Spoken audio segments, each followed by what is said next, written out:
Estamos de volta com mais um episódio do The Dealers, sempre trazendo concessionários queridos para bater um papo com a gente. E hoje eu tenho o prazer enorme de receber um grande amigo, que a gente tem uma relação bacana há muito e muito tempo. E eu vou começar contando um pouquinho da história dele, porque com 23 anos, quando o pai e o tio faleceram, ele teve que assumir a concessionária.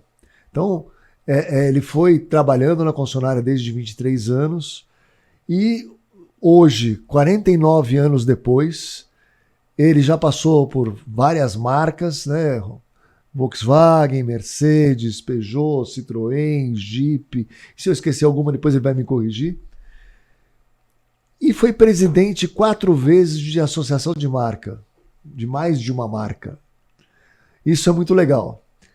Eu estou aqui com meu amigo Mauro Sadi. Muito obrigado por vir aqui. É um prazer receber você, Mauro.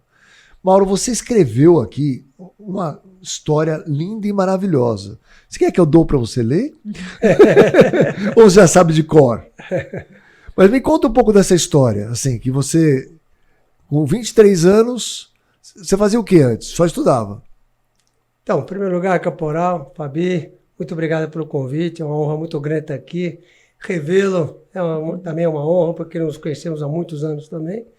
Trabalhamos juntos, já foi meu consultor por muitos anos, né? Então, realmente é muito gostoso a gente estar revendo os amigos e lembrando das histórias. Muito obrigado. Não sei se eu vou conseguir lembrar de tudo, porque são 49 anos.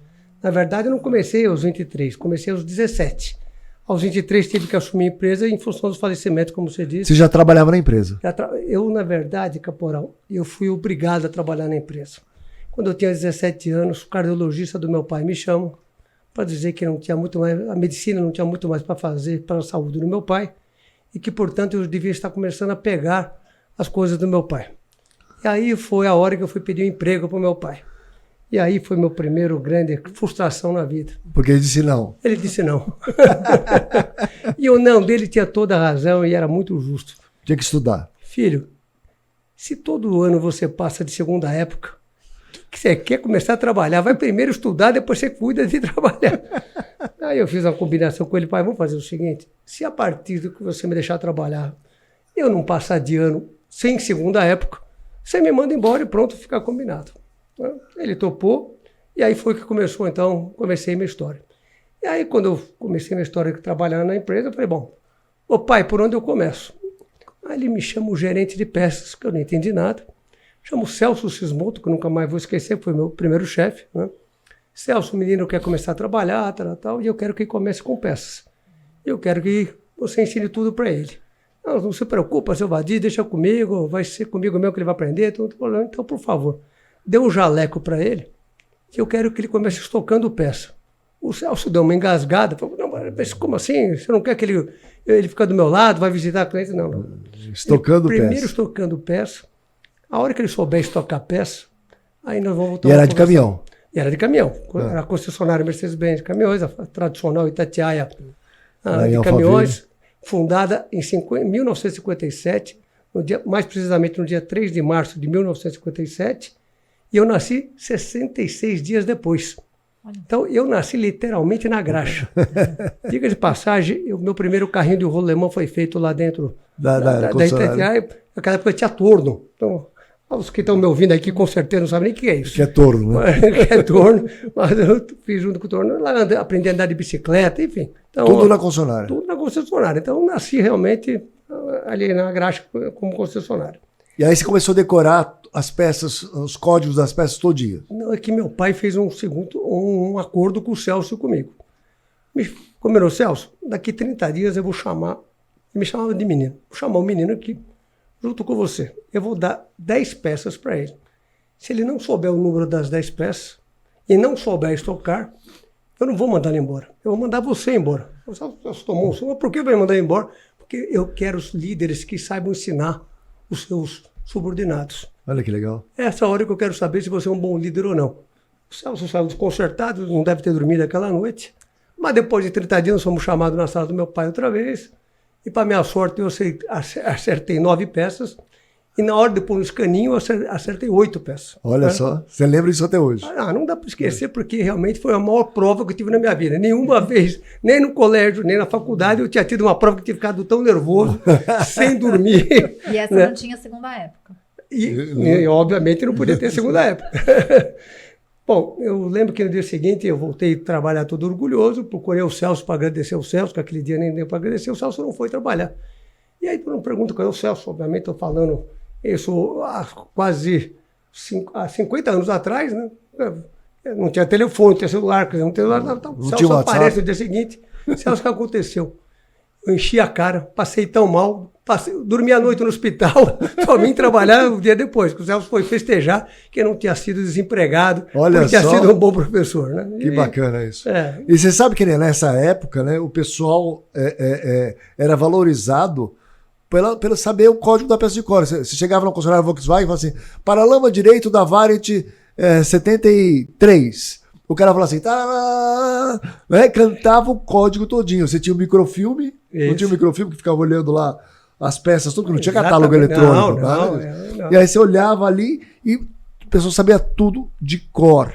Né? Tinha lá 10 mil itens, sabia os 10 mil itens de cor. Impressionante. Era impressionante mesmo. O cliente ia comprar peça no balcão e o balconista sabia todos os números de cor. Todos os números de cor.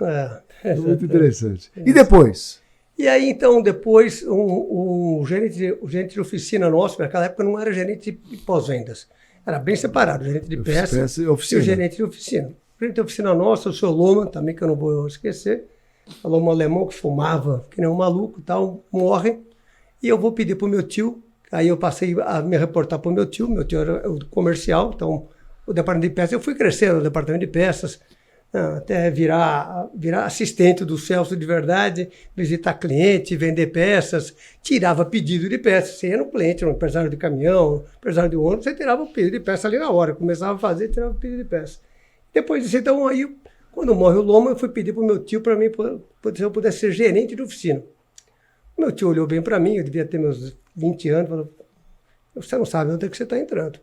Porque ser gerente de oficina, que é o seu funcionário de caminhão, você sabe que você vai lidar com caminhoneiro, você sabe que você vai lidar com tudo isso. Eu falei, tio, me dá essa chance, eu preciso dessa chance, eu quero conhecer também a parte da oficina, para mim é importante. Tal. Enfim, vamos fazer o seguinte, você entra provisoriamente, temporariamente, até achar um gerente de oficina, porque é um desafio muito grande. Tá bom, topei e tal, e aí eu comecei a estudar. Lembro que fui fazer meu primeiro curso de gerente de oficina B com o Celso Graminho, que era o professor de curso de gerente de oficina na Mercedes-Benz. Olha só. Nomes que eu não esqueço, que marcaram na minha vida. Né? Era o primeiro titular, filho de titular, que o Celso estava dando um treinamento. Então também me tratava. Naquela época não tinha curso de sucessor, essas coisas. Não. Nem tinha sucessor. Nem tinha sucessor. Nem tinha sucessor ainda. Os fundadores eram jovens ainda, estavam nas suas idades normais e tal. Enfim, aí comecei a fazer o curso e tal, até que um dia, naquela época, tudo de gravata, terno e tal. Você tinha que estar bem vestido para ser representar bem a empresa e tal. Até que um dia, um caminhoneiro que estava com um caminhão frigorificado, tem um problema no caminhão dele e a gente não conseguia resolver. Ele pede para entrar para falar comigo. O caminhoneiro, você imagina o jeitinho que ele pede para entrar. Entra na minha sala, põe a mão para trás. Tira a arma. Tira o revólver, põe em cima da mesa. Quero saber quem é que vai sair daqui hoje com o caminhão. E eu vou sair com o meu caminhão. E vai sair com o caminhão em ordem. Quero saber só se alguém vai sair com o meu caminhão. Dentro do caminhão morto. Eu só pensava, tio Raul, você tem toda a razão, o que eu estou fazendo aqui? E aí, entrei na Quatu, não sei que a gente se virou, sei lá o que o meu pessoal fez. Deu certo, fez. Não matou ninguém. Saiu todo mundo vivo, tudo em ordem e tal. Mas são experiências muito fantásticas. E lembro que nós também, como gerente de oficina, e aí na época também, um diretor da fábrica, um maluco, que me propôs a Pedro Reichenheim, eu lembrei o nome dele, Pedro Reichenheim. Mauro, vamos fazer um contrato de manutenção. Você imagina isso, estou falando outra vez, 45, 50 anos atrás. Contrato, mas com quem? O McDonald's está chegando no Brasil, eles têm esse produto lá fora, eles querem fazer um negócio desse. o leasing operacional. Não era leasing operacional. Era contrato de manutenção de serviço. Só. Mas eu queria ter um valor fixo por mês, ela não queria ter risco de nada. Então ela fez isso. E foi feito, fizemos, e foi um sucesso tremendo, enfim. E isso espalhou para todo mundo. Hoje, qualquer um que compra o caminhão, contrato de manutenção. Já está embutido. Já né? está. Já está embutido, já faz parte, né? Toda a rede já está preparada para receber isso. Então, coisas assim, inovadoras que só um jovem sem juízo podia fazer. E depois, como é que foi para ti para automóvel? Bom, essa primeira experiência que eu tive com automóvel foi quando nasceu o Shopping Aricanduva, o Auto Shopping Aricanduva, que você conheceu tão bem. Foi lá que comecei com você, diga-se de passagem. Estava ali uma oportunidade de um concessionário Chrysler na época. Chrysler Dodge Jeep, mas a gente chamava só de concessionário Chrysler. A fachada era concessionário Chrysler e tal. E eu me candidatei e tal, e o pessoal falou, você não tem experiência nenhuma com automóvel? Automóvel, tal. Eu falei, então, exatamente por isso que eu estou me candidatando, porque eu tenho os princípios de atendimento do segmento de caminhões. E caminhões, como você sabe bem, o relacionamento é a longo prazo. Sim. Eu falei, eu acredito muito no relacionamento a longo prazo. E eu não vejo isso no mundo de automóvel. Eu não vejo indo numa oficina, alguém ligando para mim depois para fazer revisão. Eu não vejo comprando um carro e alguém me ligando um ano depois para perguntar se eu quero trocar, 2 anos depois. No caminhão, isso é obrigatório, faz parte, tudo mais, etc. E aí, quando eu fui falar isso para o diretor que estava nomeando o novo concessionário, ele se encantou com aquilo. Falou, então você entra no BID. Mais uma vez pelo pós-vendas, né? Porque caminhão parado é prejuízo. Com certeza. Carro parado é desconforto. Exatamente. Né? Mas Exatamente. aí esse princípio todo, né, de melhor atendimento, etc., que vem no pós-vendas. Né? E de principal, né, Caporal, isso quem sempre trabalha o caminhão sabe disso, o principal é o seguinte, a segunda venda começa com um pós-venda. Exatamente. Né? Então a segunda venda, se não tiver pós-venda, no setor de caminhões e de ônibus, não tiver, você não tem a segunda venda. Não tem. Como nós já vimos várias marcas de caminhões vindo para o Brasil, e indo embora. Indo embora por quê? Porque não tinha pós-venda, não tinha sustentação. Né? Então, isso era importante. Então, eu também vendia esse conceito, que eu sempre acreditei e vivia com isso. Então, foi mais um fator que me levou lá a participar do BID e ganhar o BID. Então, vamos entrar pela primeira vez na minha história como concessionário do setor de automóveis. E de cara você quis colocar um Mega Vendas. Então, não foi de cara, né, Caporal? Por causa que, como eu tinha uma sistemática lá dentro da empresa de caminhões, mas eu vi que o modelo de caminhões, primeiro era fichário, né? Todo fichário, tal, você punha aquele carta que você preenchia a ficha, marcava a visita, depende do tamanho do frotista, para o mês que vem, para daqui 90 dias, 90 dias. A, B, C, D, que tinha na Mercedes. Exatamente, só que aí no negócio de automóveis eu percebia que como era uma compra muito mais emocional, e a de caminhões é racional, você não podia largar o cliente nem no dia seguinte. Você precisa estar em contato com o cliente no dia seguinte, 2 dias depois, 3 dias depois. Se largasse o cliente, a chance de comprar em outro lugar era muito grande.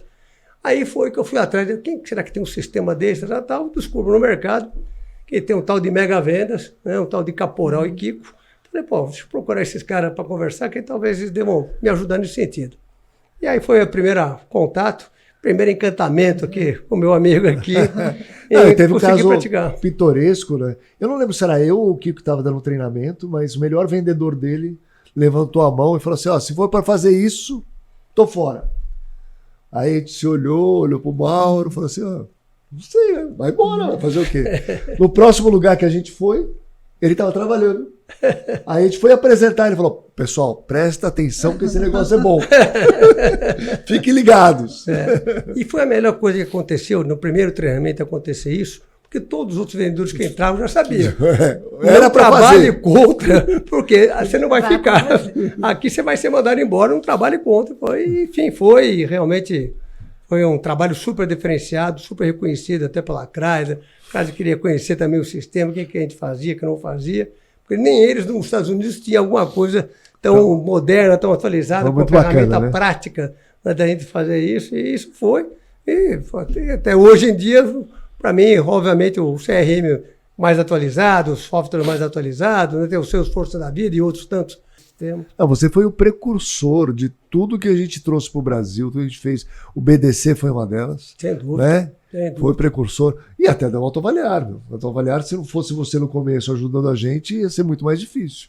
Né? Então você me lembrou mais uma história. Nossa. É um problema a gente ficar velho, rapaz. A gente começa a lembrar de tanta história. O BDC, quando você trouxe aqueles 2 consultores de uma empresa americana, que você trouxe para cá, eu esqueci o nome da empresa, mas eu lembro como se fosse hoje o treinamento daqueles 2 consultores que vieram para cá, ou nós fomos lá naquela viagem que nós fizemos? Não, a gente foi lá, a gente fez uma viagem para conhecer os caras que tinham na Califórnia BDC, na Fletcher Jones. Isso, foi na não foi Fletcher isso? Jones, mas enfim, eu aprendi muito com aqueles 2 consultores. Esses caras são muito bons, né? Porque eles ensinaram uma coisa que é espetacular, que o vendedor... Era o Derek e um outro, eu lembro bem. Não vou lembrar o nome deles, mas enfim. Ensinava o seguinte, que o vendedor tem que fazer no máximo 2 perguntas. Então, vamos marcar, o senhor vai vir amanhã para visitar nosso concessionário? Não, irei. O senhor vai vir de manhã ou de tarde? Não, vou à tarde. O senhor vai vir entre 2 e 3 horas ou entre 4 horas e 5 horas? Ou seja, ia filtrando e cercando o cliente para gerar um comprometimento do cliente para que a gente tivesse. Então, aquilo foi um aprendizado que nós também aí desenvolvemos também dentro da todos os scripts, etc. Todos os scripts, nossa, quantos scripts nós fizemos juntos. O vendedor coisa. Fugia daquilo, mas aqueles que eram novos e que começavam eles abraçavam aquilo, né? E nós fomos contratar, quando nós vimos que precisavam de vendedores que tivessem um pouco mais de processo, não que seja o melhor modelo, mas como a gente estava dentro do shopping, do complexo do shopping Aricanduva, eu vou pegar vendedor do Casas Bahia, de Riachuelo, etc, que são vendedores que não têm nenhum vício, que vão ganhar vendendo o carro dobro ou triplo que ganham nessas lojas, né, de varejo. E vão seguir o que a gente falar. E vão seguir o que a gente vai falar. Você não precisa entender de vender carro, você precisa entender de ler, fazer script e repetir o script na hora que você estiver com o cliente. E esses vendedores passaram a ter sucesso, aí os outros vinham, o que é que esses caras que chegaram aqui agora começam a vender 10, 15, 20 carros, eu não estou vendendo. Quando eles perceberam que realmente era esse o caminho, os inteligentes, estudiosos que tinham vontade de ganhar dinheiro, iam por esse caminho. Aqueles que não queriam muito, pediam a conta embora, ou a gente mandava embora, sempre funcionou bem. Muito bom. Uma coisa que sempre eu admirei em você, nas tuas concessionárias e tudo mais, que era empresa realmente familiar. Por que familiar? Trabalhava você, sua esposa Marisa, os filhos, né? Um filho ou outro, mas sempre a empresa era uma extensão da casa. Era mais ou menos isso? Tinha que ser isso, Caporã, porque era o seguinte... Ou eu fazia dessa forma, trazia a família para dentro de casa, a família me expulsava da minha casa. Eu não tinha opção, porque eles não aguentavam eu trabalhar tanto, falar tanto de negócio, chegava o fim de semana, a gente, era sábado e domingo naquela época direto, etc. Ficava aberto, né? É bom o pessoal saber, assim, as funcionárias não fechavam. Nunca. Então, não fechavam. Aí fechava 2 vezes por ano. Dia 1º de janeiro e dia 25 de dezembro. Só. O resto do ano, feriado, não existia no resto do ano. Então, e a gente era sábado e domingo. Então você estava sábado, Campo Jordão, ligava o gerente e disse, olha, tem aqui um carro que você posso fazer, está abaixo daquela regra, nós combinamos, ligar 3, 4, 5 vezes, uma família não aguentava, não dá para desligar esse negócio, não dá para parar esse negócio e tal. E aí, como eu vi alguém muito mais competente que eu, muito melhor que eu, que não parava, que chama-se Cláudio Darucho, se esse cara atende tanto telefone e vende tanto, por isso que ele está rico desse jeito. Eu preciso pelo menos atender telefone. Talvez eu não vou vender tanto, nem vou ficar rico, mas pelo menos eu sei que é um caminho. Então e aí eu falei, bom, eu só tenho um jeito, eu preciso trazer a família para o lado de cá, a família participar, e ver a Marisa, que desde o começo esteve sempre me ajudando, muito mais na parte administrativa. Todas as nossas revendas, lojas, ficava por conta dela, ela que montava, deixava ela ficar brigando com o pessoal de desenvolvimento de rede, eu não precisava me desgastar. Eles sempre inventavam coisas, né, e continuam inventando valores e milhões para a gente investir constantemente. Né? E aí a Marisa cuidava dessa parte, cuidava da parte administrativa. E quando eu fui assumir a Sobrav, em 2010, que eu sabia que ia ter uma missão pesada e que me tomou muito tempo, foi que eu chamei o Marcelo, meu filho, que você conhece bem, né? Aos 19 anos de idade, eu fui chamá-lo para ele me ajudar. Na concessionária. Na concessionária. Aí começou na parte administrativa financeira, falei, você pega aqui, que aqui é o coração da empresa, se a empresa tiver caixa, filho, o resto vai dar certo. Se a empresa estiver vendendo só e não tiver caixa... Tem um colega seu, né, que falava que, vou ver se eu consigo repetir exatamente a frase, faturamento é vaidade, lucro é ponto de vista, o que interessa é o caixa. É isso aí. E você sempre foi uma pessoa muito querida pelos seus pares, né? Então, assim, você é quase uma unanimidade quando você fala com outros concessionários e tudo mais, né? Você construiu a tua história e de uma forma que você só fez amigos, né? fez companheiros e muito legal isso. Eu admiro muito isso você. E você volta várias vezes a ser presidente de uma associação, né? E que nem agora, talvez no futuro, seja da Sobrave também, certo? É isso aí. E como é que é essa história de associativismo para você? Caporal, eu comecei, acho que a primeira vez eu devia ter uns 27 anos de idade. Como eu disse, como você já contei aqui no começo, meu pai e meu tio morreram cedo e eu tive que assumir a concessionária logo no começo. Né? E eu comecei a participar em todas as reuniões dos concessionários Mercedes-Benz de São Paulo. Só tinha fera, só tinha cara competente, avião grande, tal. E viram um menino chegando, querendo pôr a cabecinha para fora, querendo... Em um determinado momento, esses caras foram muito espertos, eu só fui descobrir depois de um bom tempo. Falaram, bom, Mauro, você devia entrar aqui na Sobens, que é a Associação dos Concessionários Mercedes-Benz, tal. Você devia entrar na comissão de ética. Naquela época existia a comissão de ética. Para não vender fora da área, é isso? E preço também. E preço. E preço também. Não podia vender fora do preço, não podia vender fora da área da marcada, que era uma época realmente muito diferente.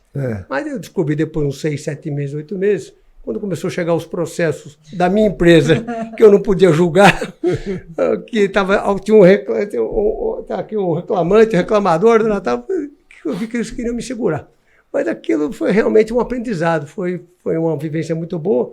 Depois dali, nunca mais eu consegui sair da associação. Então, frequentei todas as áreas da associação e até hoje, realmente, diria para você que essa vontade de servir a uma rede concessionária, prestar serviço, atender, fazer que a rede tenha melhores condições, que a gente consiga, entre aspas, né, conseguir do pedaço do bolo, a gente sabe que uma hora vai ficar sempre para a montadora, mas que a gente, o nosso pedacinho que sobra, seja um pouquinho maior, que a gente seja um pouco mais justa essa divisão do bolo, né? Então essa foi uma paixão minha, um prazer meu, que peguei lá nos meus 26, 27 anos e que nunca mais larguei. E agora, fui convidado recentemente pelo meu presidente César Moura aí, a ser candidato, né?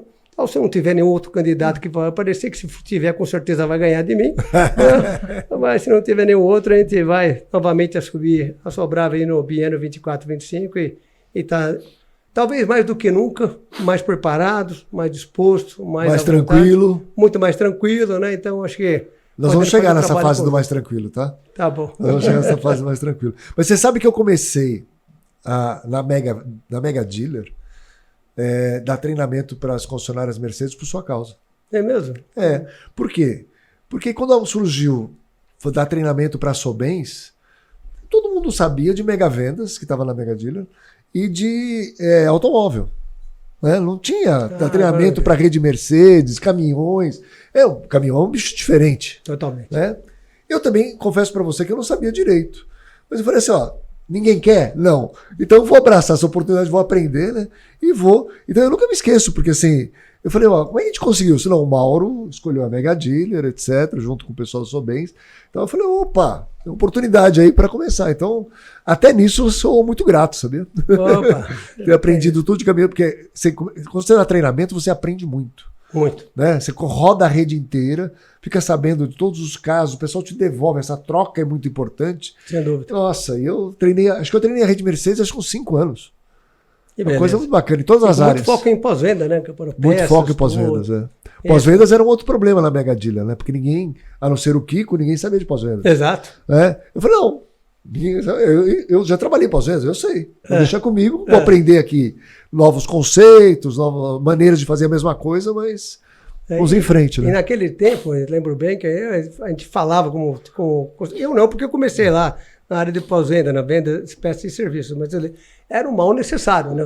Todo titular de venda, a oficina é um mal necessário, obrigado a ter. Então era um patinho feio, ninguém queria. Ninguém queria. Então, e até hoje, de certa forma, não é uma coisa bem vista pelos titulares, né? Assim, eu tenho lá, tal, mas se você perguntar para cada um lá, não sei, qual é o estoque de peças hoje, quantos itens você tem, ou quantos indicadores, qual é a tua obsolescência, etc., ele vai saber que o gerente repete para ele. Mas o concessionário que hoje não perceber que através do pós-venda ele vai conseguir dar sustentabilidade para o seu negócio, principalmente nos momentos de crise, momentos difíceis, momento de falta de carros, como tivemos aí recentemente na pandemia, etc., você não consegue trabalhar a longo prazo. E mais do que isso, hoje, já é, como disse agora há pouco, sobre caminhões, é fator de fidelidade por parte do cliente. É a pré-venda da próxima venda. Exatamente. Se você não for, você vai comprar um carro de uma marca novo, você fica prazeroso. Tal, adora, que carro máximo, tal. Na hora que você leva para a oficina, você não é bem atendido, muita Você gente troca de deixa de marca. comprar marcas tradicionais, marcas de nome, que a gente sabe que Vai o até Brasil pro chinês. ainda não tem. Então, realmente, o pós-venda hoje deixou de ser um fator só de ter lucro ou não ter lucro. Esse é um fator de, se eu quiser vender o próximo carro, eu tenho que ter foco no pós-venda, eu tenho que ter preocupação com o pós-venda. Não tínhamos naquela época, né, os NPS da vida, as pesquisas de qualidade, atendimento, satisfação, não existia. Passou a existir através de outras indústrias, como aviação e outras tantas que começaram a fazer as pesquisas de satisfação, e o setor da indústria de automobilística também entrou nisso, e hoje é fator preponderante para futuras nomeações, para cancelamentos de revenda. E o que é interessante é que no pós-vendas, né, principalmente em serviços, você tem maior alavancagem financeira da concessionária. Nem nada te dá tanto margem, tanta margem de contribuição, quanto a hora vendida do mecânico. Sem dúvida. Se você conseguir alavancar isso, melhor, né? Mas quando sempre fala, você tem que economizar, manda o mecânico embora. Você está dando um tiro no pé. Ele é o teu maior vendedor. Exato. Né? Exato. Ele tem um estoque mais precioso que é o tempo. Exato. Né? Ele consegue vender e multiplicar isso para você. Mas me conta uma coisa, vamos lá. Hoje você vendeu a Green, vendeu as suas marcas que você tinha. No final você está com Volkswagen, Peugeot e Citroën, não é isso? Exato. Ótimo. E aí você vendeu tudo. Vendeu, não 100%, né? Mas hoje você é um cara mais livre, mais solto, né? Não tem aquela obrigação do dia a dia que nem você tinha antes, que você incorporava isso com isso. Eu lembro que eu chegava na tua sala lá, você pegava o relatório do dia lá no Mega Vendas, olhava assim, tantas ligações não atendidas, entraram tantos aqui e não fizeram, né? Tinha aquele relatório da diretoria, aquele quadrante lá, que a gente olhava para aquilo. Então, hoje é muito mais tranquilo. Como é que foi essa mudança para você? Sim, na verdade, Caporal, eu nunca pensei em vender. E eu não acho que eu vendi, eu simplesmente me associei. Né? E essa associação tem sido muito gratificante para mim, porque se antes eu tinha 3 marcas e 7 lojas, agora eu faço parte de uma sociedade com 26 marcas e 84 lojas. Então, na verdade, você cresceu. Além de crescer, eu passei a conviver nas reuniões que tenho, tanto no comitê de marcas que nós temos lá dentro do Grupo Automob, como nas reuniões de resultado, com diversas marcas, diversas diferenças de marcas. Trabalhamos com marcas de volume, com marcas de alto luxo, não é? Como uma BMW, uma Land Rover e outras marcas. Com pessoas mais novas. Pessoas mais novas, né, que trazem experiências mais novas, que abrem a cabeça da gente para coisas mais novas. Né? Então, realmente eu me sinto hoje muito feliz por essa tomada de decisão, porque realmente está me trazendo um novo ânimo, uma nova vontade para o negócio, né? E trazendo uma experiência muito interessante. Mas, Mauro, você acha que o negócio, nesses 50 anos, né, que você está no negócio, mudou muito? Ou tem algumas coisas que não mudam nunca? Então, eu acho que conceitualmente mudou pouco. Né? Então, não é nada diferente. As tecnologias de trabalhar, as ferramentas, etc., são diferentes. Né? Então, realmente, isso está atualizado. Tá? Você está utilizando. Está aqui o autoavaliar, né? A gente só vendia carro para lojista, né? Os carros que a gente descartava eram só para lojista, naquele velho esquema lamentável, né? Que era utilizado por muitos de forma indevida, né?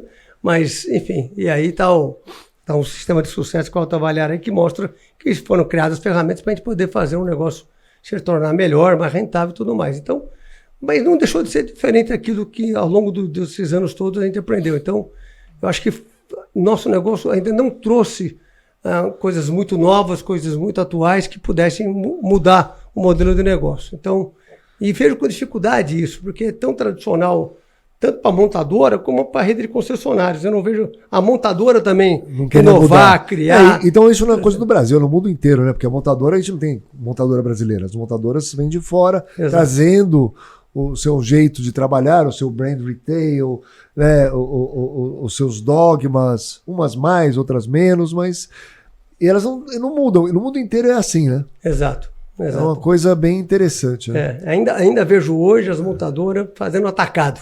Como é que vai fazer o varejo é o problema do concessionário?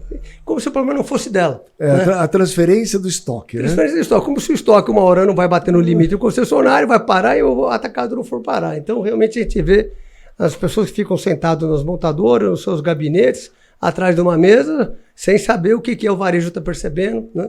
E aí, nesse momento, eu acho que quem pode trazer um pouco mais de novidade são os chineses. Eu acho que os chineses são... Não, já tem o tal modelo da agência, né? Que na Europa pegou e não pegou. Tem alguns lugares que estão indo bem, tem outros lugares que estão indo muito mal. Sim. Mas os chineses, de certa forma, já estão aplicando aqui. Já com a Volvo já aplicava, Sim. que é chinês. Sim. Né? E agora com essas novas, a BYD, a Great Wall, a GWM, né?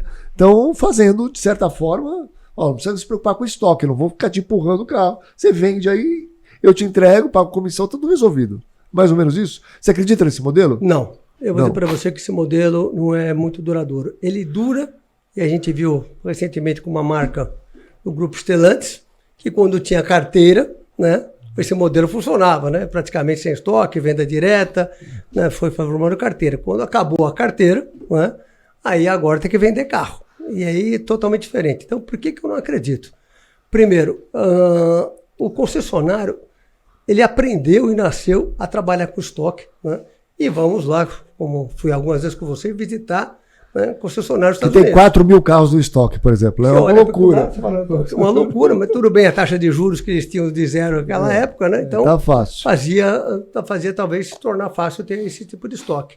Mas eu acho, de fato, né, e diria que esse é um dos KPI, o CEO do Grupo Automóvel está exigindo aí dos nossos concessionários, é vender e entregar o carro no mesmo dia.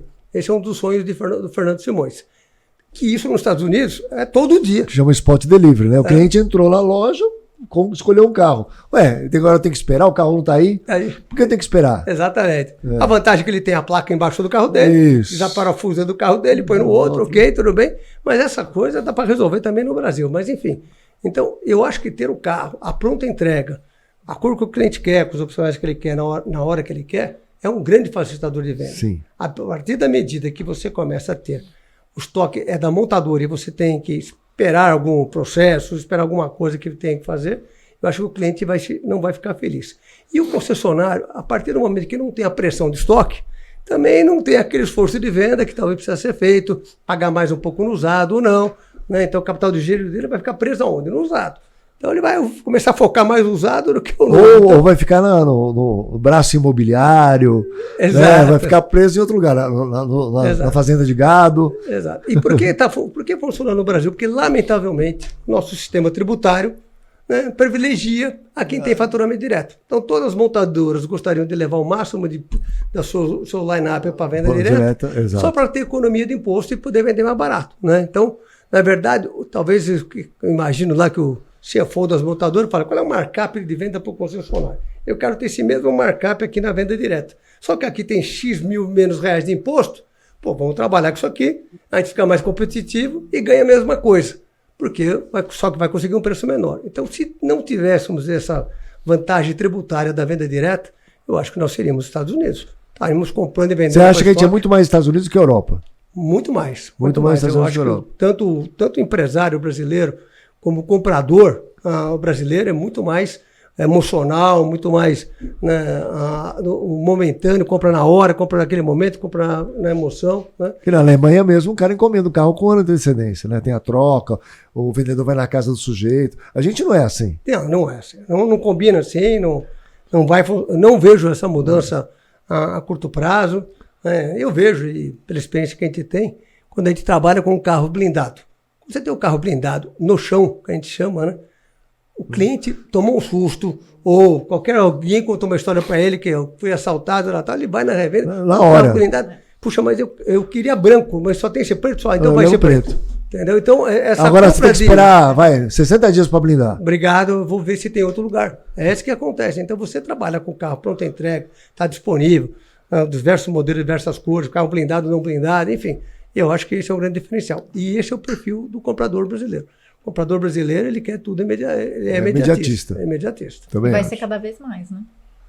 Já é uma geração que já é imediatista Então Por natureza, só vai né? ficar mais. Bem lembrado, Fabi. Quer dizer, hoje eu vejo pelos meus filhos, eu nunca mais vou em loja. Tudo compra por e-commerce. É tudo. A Então, gente ficava feliz quando chegava em uma semana, depois no dia seguinte, agora quer a entrega no mesmo dia. que entrega no mesmo dia, não? E como é que chama lá? O Rap Turbo, né? Então meus filhos, Rap Turbo, não, pai, vai chegar daqui 1 hora e meia, tá aqui. Mas vamos deixar aqui, vou comprar aqui embaixo, aqui rapidinho, dar uma volta. Não. Rap Aperta Turbo, aqui, ó. Rap Turbo, exatamente. Então, da água, o carro vai ser por aí. Então, Mas uma barreira para vender carro online ainda a gente tem, né?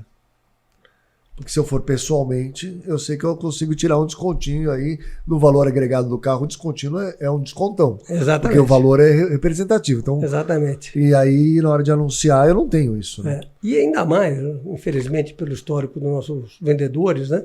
A gente vê que a gente quer. Eu tenho o carro aqui disponível, então eu vou ver.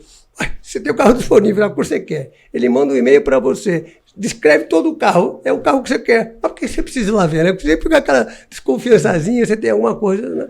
E no fim, você tem o seu carro usado, que geralmente você vai querer, se não dar a base de troca, vai querer avaliar, né? Tudo bem, as fotos do autoavaliar podem ir lá para cima, ver, mas tanto do nosso caso aqui, o nosso avaliador também quer ver o carro, se aquela combina com as fotos que está lá, se tem alguma coisinha errada ou não. Como também o vendedor do carro usado, também, que é no fim é o cliente que vai trocar para o novo, também quer levar o carro para ver, quer levar em vários lugares para ver se alguém paga mais, paga menos. Então, eu acho que ainda isso é uma cultura nossa, e por isso que eu acho que a venda direta é uma coisa que, enquanto tiver esse modelo, mas tiver carro faltando, que eu vejo funcionar quando está faltando carro. Funciona bem. Aí funciona bem, mas deixa eu sobrar carro lá. Aí eles vão fazer o atacado. Aí não sei porquê, vai querer mudar um pouco a política, vai querer fazer um pouco de atacada. Então, realmente, eu só acho que funciona isso. Não sou favorável, não, ao modelo de venda direta, não. Muito bom. Você falou várias vezes da Automóvel. A Automóvel é uma empresa que pertence a um grupo, né? É o braço, vamos dizer assim, automotivo de concessionárias, etc., que está consolidando o mercado, comprando concessionárias. Você acha que isso é uma tendência? Ou seja, cada vez mais vão ter menos donos, menos concessionárias e menos donos? E mais grupos? Ou um grupo só vai ficar mais hegemônico? O que você acha que vai acontecer? Então, essa foi uma das decisões também para a gente estar associando ao Grupo Automóvel, né? Que eu acredito sim, né? Essa consolidação de concessionários, né? Nós temos um problema sério na rede de concessionários que chama-se sucessão, né? Que a maioria das empresas são familiares, né? 95% das empresas são familiares. Nem sempre o herdeiro é sucessor. Exato, Né? ele é herdeiro, mas ele não é sucessor. Herdeiro, mas nem sempre ele é sucessor. Sucessor, às vezes tem uma família grande, começa a ter. Aí tem muitos sucessores. Aí tem muitos sucessores. Aí não dá certo. Aí a divisão do bolo começa a ficar ruim para todo mundo, etc. Então eu acho que essa é uma tendência realmente, que isso vai acontecer com a consolidação. E a consolidação é um fator de muitas vantagens, né? Então a gente começa a trabalhar com um back-office, em vez de trabalhar para 10, 20 concessionários, trabalhar, no nosso caso, 80 e tantas concessionárias. Então, obviamente, você consegue ter um back-office muito mais melhor. Enxuto, muito negociações mais com bancos, negociações com autoavaliar. Tudo é terrível. Autoavaliar, a gente gosta de pagar caro, porque é amigo nosso, então a gente não liga para brigar por isso. O soldo não é de brigar muito por isso. Não, despachante, etc. Então, a gente tem um poder realmente de muito negociação, maior. porque é do volume. Obviamente, é bom para os dois lados. Né? Para o fornecedor, bom para nós então, também. aquele concessionário que tem 2, 3 pontos de venda, você acha que a tendência dele é se juntar com outro? Ou se juntar, ou vender um negócio. Infelizmente, como somos empresas familiares, eu sempre fui uma empresa familiar. Sempre. Eu sempre aqui. O Marcelo foi neto de fundador, que era meu pai. Enfim, o emocional é muito grande. O emocional para largar aquele negócio. E se o fundador estiver vivo, então aí é mais difícil ainda. Eu não era nada, eu era engraxate, hoje eu sou dono de tanta venda, eu era sei lá o quê, eu era peão na fazenda. Mas aí ele não vende. Então, ele vai esperar morrer para a família ficar brigando, quando vai vender, já não vai valer o que ele é. Então, esse desprendimento emocional é uma coisa muito difícil. Eu estou falando aqui, parece fácil, mas não é um desprendimento. É como se fosse um filho. Você criou a vida inteira, aquilo ali fez crescer e tal, como é que eu saio? Aliás, os fundadores ficaram muito mais horas com suas empresas do que com seus filhos. Então, quer dizer, largar esse filho que ele fundou, que ele criou. Aliás, é o único filho que obedece ele, né? Porque os outros não obedecem mais a gente. Então, esse filho me obedece, esse filho eu vou lá do Abroco, esse filho eu vou lá, faço o que eu quero, tal. Esse pelo menos obedece. Então, é muito difícil, mas eu acho que cabe uma ação das montadoras, né? Eu acho que o desenvolvimento de rede das montadoras tem que se preparar para isso, tem que analisar a sucessão de cada uma das suas concessionárias, analisar para ver, né? E tentar compor, né? De alguma forma tentar compor. Mas ainda tem aquela rixa das marcas não trabalharem juntas. Não, mas dentro da mesma marca, Caporal. Você pega um concessionário a cidade, uma do lado da outra, sei lá, São Carlos e Araraquara. Tem 2 concessionários. Os 2 vendem X carro por mês que quase não dá para pagar, né? Pô, ou um compra, outro vende. É só se você criar um sistema de valuation que é igual para os 2 lados, né? Tá aqui na mesa. Você compra ou você vende, né? Então, acho que dá para criar alguma coisa para isso. Mas precisa alguém tirar o emocional no meio e a montadora pode fazer esse papel. Porque a montadora, sim, ela exerce o papel como poder concedente. Chega, não está interessando mais trabalhar dessa forma, queremos trabalhar. E para a montadora é uma redução de custo. Quanto menos concessionário também, o custo de distribuição cai bastante. Mas aumenta ou diminui o risco? O que você acha? Eu acho que diminui o risco, por causa que você fica, apesar de ter 2 concessionários, ou 3 ou 4, né, que você fica com o risco tecnicamente diluído, né, mas na prática, quando você der um problema aqui nessa família, nesse grupo, nessa pessoa, ele vai ter um problema que para sair é muito pior. Não recupera mais. Vamos supor, faleceu o cabeça. Aí a família que não se entende e vai ficar quantos anos... Tem várias histórias assim, já viu, né? E está acontecendo, inclusive. Eu imagino que sim. Então, esse problema aqui fica mais insolúvel e é mais longo prazo. Então, você fica com alguém naquela praça, aí a marca começa a ver que perde mercado, perde share, perde cliente, perde tudo. Por que não tomou essa atitude antes? Então, acho que tomar atitudes, a montadora tomar atitudes e fazer providências para que possa ter uma composição de alguma forma. E o empresário tem que ter a percepção que é o seguinte: é melhor eu sair com patrimônio do que sair com a minha concessionária. Porque com a concessionária talvez eu perco o patrimônio e perco a concessionária. As duas coisas. As duas coisas. Pelo menos eu fico com o meu patrimônio, tem tanta coisa para fazer, esse país ainda tem tanta coisa para fazer, muita oportunidade, ser criada, né? É. E principalmente os filhos, os mais jovens, tem esse mundo das startups, o mundo da tecnologia. Ninguém vai deixar de trabalhar por causa disso. Ninguém vai deixar de se realizar por causa disso, né? Então, mas quem é mais velho tem mais dificuldade, né? Com certeza. Eu estava falando de um caso aqui hoje de manhã com outro colega nosso, que o cidadão vendeu a concessionária, vendeu 100%, mas ia todo dia.